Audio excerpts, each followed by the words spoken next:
Hello friends, welcome back to my channel. कैसे हैं आप सब लोग? आई होप आप लोग अच्छे होंगे। और मुझे लग रहा है कि आप लोगों को पता चल गया होगा कि ब्लॉग कहाँ से स्टार्ट हो रहा है। हॉस्पिटल आई थी, जैसे कि आप लोगों को पता है कि मेरे बाबू का तबीयत ख़राब है बहुत ज़्यादा। वैसे अब वो बहुत ठीक है, पहले से बहुत ज़्यादा अच्छी है। और ये हॉस्पिटल है, बहुत ही बड़ा हॉस्पिटल है, बहुत महंगा हॉस्पिटल। मैं आप लोग के साथ आज मैं एक चीज़ शेयर करने वाली हूँ इसके बारे में। बत्रा हॉस्पिटल है, बहुत लोगों को पता होगा। यहाँ पे बहुत ही महंगा हॉस्पिटल है।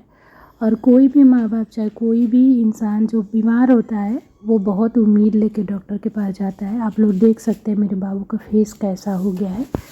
बाबू का फेस देख के इतना दुख हो रहा था देख करके। और ये अभी हॉस्पिटल में आके मतलब हर टाइम से चुपचाप सोए रही या लेटे रह रही थी। बाबू को थोड़ा बहुत देखती है तो इसको खिलाने का मन करता है तो एक आध हरकतें कर देती है, वरना ये बैठने की भी हालत में नहीं थी। अभी बहुत ज़्यादा परेशान थी। फ़िलहाल अभी ठीक ठीक है। मेरा ब्लॉग बहुत लेट जाता है, नहीं कर पाती हूँ मैं एडिट।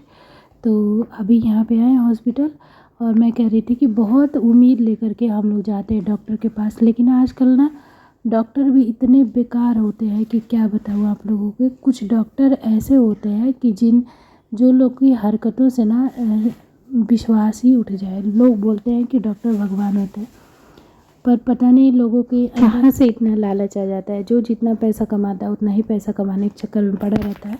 और ये बात मैं इसलिए बोल रही हूँ कि आगे जो मेरे बाबू के साथ हुआ था इस हॉस्पिटल में, मैं आप लोग के साथ शेयर करूँगी क्या हुआ था।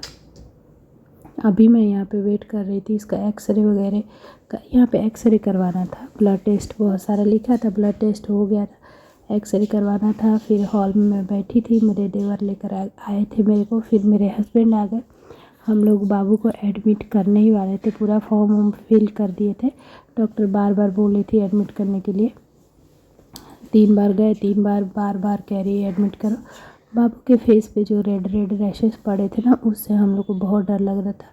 और बाबू का फीवर भी नहीं उतर रहा था, तो हमें बहुत डर लग रहा था कि इतना दवाई कराने के बाद भी क्यों फीवर नहीं उतर रहा है। और रेड रेड पूरे फेस पे स्किन निकल रहा था। उसके बाद से ये सारे टेस्ट वेस्ट करवा के हम लोग घर आ गए। हाँ, तो फ्रेंड्स अभी मैं घर पे आ चुकी हूँ। मैं मेरे हस्बैंड भी आए थे ऑफिस से, उधर से ऑफिस नहीं गए थे, पतीजी लेकर गए थे। फिर देवर मेरे, तीनों लोग हम लोग हॉस्पिटल गए थे। फिर हम लोग को बिना खाए पिए गए थे। फिर 2:30 बज गया घर पे आते ही अपने हस्बैंड के लिए खाना गर्म करके और उनको दी, क्योंकि वो भी बिना खाए पिए सुबह से थे। सब लोग बिना खाए पिए थे। 2:30 बज गया था तो भूख लग गया था। हस्बैंड को खाना दी, अपनी अर्शु को थोड़ा सा खाना दी थी। बस अभी हम लोग ने डिसाइड किया था। एक्चुअली देखो क्या हुआ था, शुरू से मैं बता रही हूँ। हम लोग गए डॉक्टर के पास, फिर से डॉक्टर बोलिए, बार बार बोलिए एडमिट करो एडमिट करो, इसका कंडीशन ऐसा है कि इसको नहीं रख सकते घर पे, एडमिट करो। तो पूरा फॉर्म हम लोग फिल कर दिए थे, लेकिन जैसे फिर फॉर्म फिल कर दिए थे, एडमिट होने ही वाली थी मेरी बाबू। मेरे देवर और मेरे पति 2-4 लोगों से बात किए, क्योंकि मेरे देवर का केमिस्ट का दुकान है दवाई का, तो उनके जान पहचान में लोग हैं। तो फिर उन्होंने फ़ोन पे बात किया तो लोगों ने कहा कि एक और डॉक्टर हैं शेख सराय में, वहाँ पे आप लोग एक बार दिखा लीजिए। और अगर वो बोल रहे हैं कि एडमिट करना ही लास्ट ऑप्शन है और कोई ऑप्शन नहीं है हमारे पास, तो हम लोग फिर एडमिट कर देंगे, लेकिन एक बार उसको भी उन डॉक्टर को भी दिखा लीजिए। तो हम लोग फिर सारा फॉर्म वगैरह छोड़ के चले आए। फिर सोचे चलो ठीक है, शाम को हम लोग उन डॉक्टर को दिखा लेंगे। और उसके बाद से अगर वो भी बोलते हैं कि हाँ एडमिट करना बहुत ज़्यादा ज़रूरी है, इसके अलावा कोई रास्ता नहीं है, तो एडमिट कर देंगे हम। तो फ्रेंड्स अभी बाबू को दिखा के आई हूँ डॉक्टर से। डॉक्टर एक ही बात बोले कि एडमिट कर दो। आवाज़ ही नहीं आ रही है। डॉक्टर एक ही बात बोले कि एडमिट कर दो एडमिट कर दो। तो हमने सोचा एक और डॉक्टर है उनको दिखा लेते हैं, उसके बाद से एडमिट करेंगे इसको।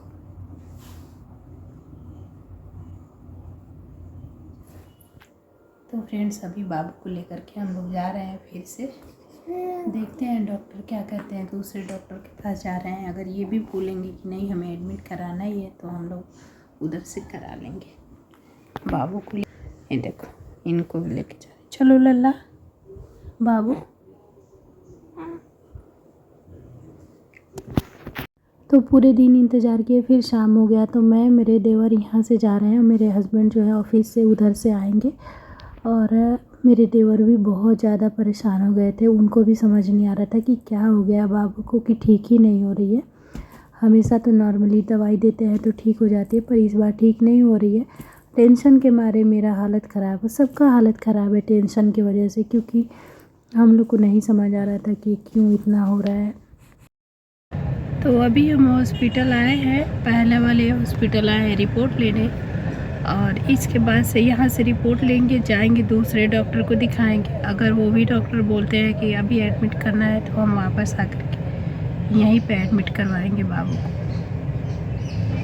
दोनों बच्चों को लेकर के आई हूँ, आराध्या को उसकी चाची के पास छोड़ के आई हूँ, इसके पापा उनको छोड़ के दोपहर में चले गए हैं ऑफिस। बाबू यहाँ पे लेटा हुआ है। ठीक हो बाबू? कुछ हो रहा है आपको? क्या हो रहा है बेटा? कुछ नहीं। तो यहाँ पे हम लोग पहुँच गए हैं और जा रहे हैं डॉक्टर के पास गाड़ी पार्क करके। और आप लोग इन डॉक्टर की बात सुनिएगा, डॉक्टर ऐसे होने चाहिए, ना कि ऐसे कि आपको और घबरवा के और ज़्यादा टेंशन दे दे।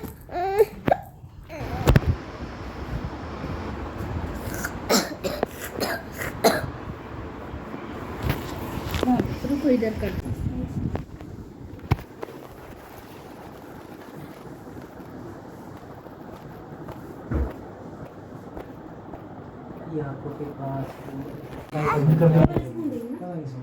बच्चा जब तक ऑनलाइन ले रहा है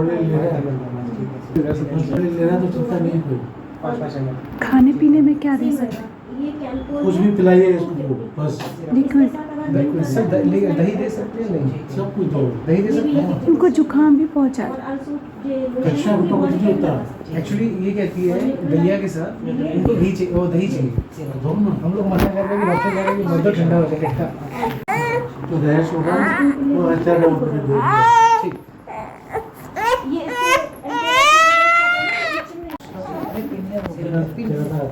जरा खारिश होता है ये देखो।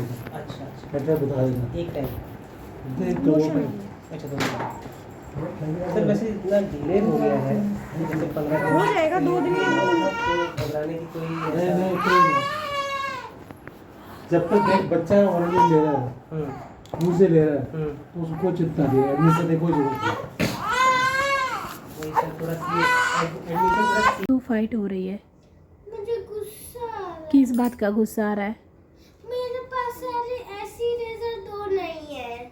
बाबू वही मांग रही है क्या? हाँ। तो फ्रेंड्स अभी आप लोग देखिए 2 बज रहा है, 2:45 हो रहा है, और ये लड़की अभी खेल रही है। मैं आप लोग को यही दिखा रही हूँ। अब पूरे दिन की मैं थकी हुई हूँ, लेकिन रात को ये सोने का नाम नहीं ले रही है, खेल रही है। अब बहुत मुश्किल से झूला में पड़ी हुई है ये। तो मैं आप लोग को शुरू से ही बता रही हूँ। पहली डॉक्टर बत्रा वाली बोली कि एडमिट करो एडमिट करो। अगर हमने एडमिट कर दिया होता तो हमारे बाबू को 6-7 लाख रुपए लगे होते। इंसान 6-7 लाख रुपए लगा दे कोई बात नहीं, लेकिन उस तरह की कुछ दिक्कत हो तो लगाए। नॉर्मल से बुखार में 6-7 लाख रुपया कौन लगाता है? उसके बाद बोल रही थी बार बार एडमिट करो, कोई ऑप्शन नहीं है। फिर मैंने क्या किया, हम लोग लेके गए थे, आप लोगों ने देखा ही डॉक्टर के पास। ये डॉक्टर बोले हम लोग को कि घबराने की बिल्कुल कोई ज़रूरत नहीं है, कुछ नहीं हुआ है, नॉर्मल सा वायरल फीवर है ये, और ये एकदम ठीक हो जाएगा। एडमिट करने की बिल्कुल भी ज़रूरत नहीं है। आप लोग ध्यान से सुनेंगे तो आप लोग को सुनाई देगा। कह रहे थे कि बिल्कुल एडमिट करने की ज़रूरत नहीं है, बाबू बिल्कुल, बच्ची ठीक हो जाएगी। जब तक बच्चा खाना खा रहा है और मतलब टॉयलेट जा रहा है तब तक बच्चे को किसी भी एडमिशन की ज़रूरत नहीं पड़ती है, ऐसा डॉक्टर ने बोला। और उनकी बात बाबू उनकी बात ही सुन के हम लोगों को इतना शांति, इतना रिलैक्स हो गया हम लोग कि आप लोग को क्या बताऊँ। और बत्रा की जो डॉक्टर थी वो भी बहुत ज़्यादा बुजुर्ग थी, एक्सपीरियंस वाली थी, पर वो ऐसा बात कर रही थी ना कि उनकी बात सुन करके और ज़्यादा टेंशन हो जा रही थी कि एडमिट करो, कोई ऑप्शन नहीं है, इसको तुरंत एडमिट करो। ये सुन के हम लोग को और ज़्यादा टेंशन हो जा रहा था। तो फाइनली जिस डॉक्टर को हम लोगों ने दिखाया, उन्होंने 2 सिरप 1 टैबलेट दिया, और उतने में ही मेरी बाबू बिल्कुल ठीक है। जब आप लोग अगले ब्लॉग में देखेंगे तो मेरी बाबू आप लोग को बिल्कुल अच्छी, भगवान की कृपा से हंसती खेलती मिलेगी। हाँ, क्या बोलना है आपको? क्या बोलना है? क्या दीदू ठीक हो गई? हो गई ठीक दीदी? दीदी ठीक हो गई है। यहाँ पे रात को ये लड़की सोने का नाम नहीं ले रही थी। हाँ, 3:30 हो चुका था। मेरा मुंह देख लीजिए आप लोग। तो बस फ्रेंड्स, ये था ब्लॉग। बाबू रो रही है। मिलते हैं अगली वीडियो में। तब तक के लिए बाय बाय, टेक केयर, अपने ख्याल रखिए, खुश रहिए, अपना प्यार सपोर्ट बनाए रखिए। चैनल को प्लीज़ सब्सक्राइब कीजिए। यही बोल रही थी मैं कि डॉक्टरों को कितने पैसे की लालच होती है। वो जो बत्रा वाली लेडीज़ थी, बिना मतलब का मेरे बाबू को एडमिट करने के लिए बोल रही थी। ये भी नहीं सोच रही थी कि जो बच्चों के ऊपर गुजरता है माँ बाप, उसी से इतने ज़्यादा टेंशन में रहते हैं। ऊपर से डॉक्टर को रिलैक्स करना चाहिए तो और ज़्यादा वो टेंशन देती है इस तरह की बातें करके। लेकिन थैंक गॉड जो हमारे शेख सराय के डॉक्टर थे वो बहुत ज़्यादा अच्छे हैं, और वहीं की दवाई से मेरे बाबू बिल्कुल ठीक है। बाबू को मेरे चेचक वेचक कुछ नहीं हुआ था। तो बस आई होप आप लोगों को भी अब रिलैक्स हो जाएंगे। बहुत लोग बोले थे अर्शिता ऐसे ठीक नहीं लग रही है, अब ठीक हो गई है मेरी बाबू। और मेरा फेस आप लोग देख सकते हैं। बाबू ने मतलब इस बाबू ने मेरे को 3:30 बजा दिया था रात में। थकी हुई थी पर ये सो नहीं रही थी। तो बाय बाय, मिलते हैं। चैनल को सब्सक्राइब करते जाइएगा। अगली ब्लॉग में मिलती हूँ आप लोगों से।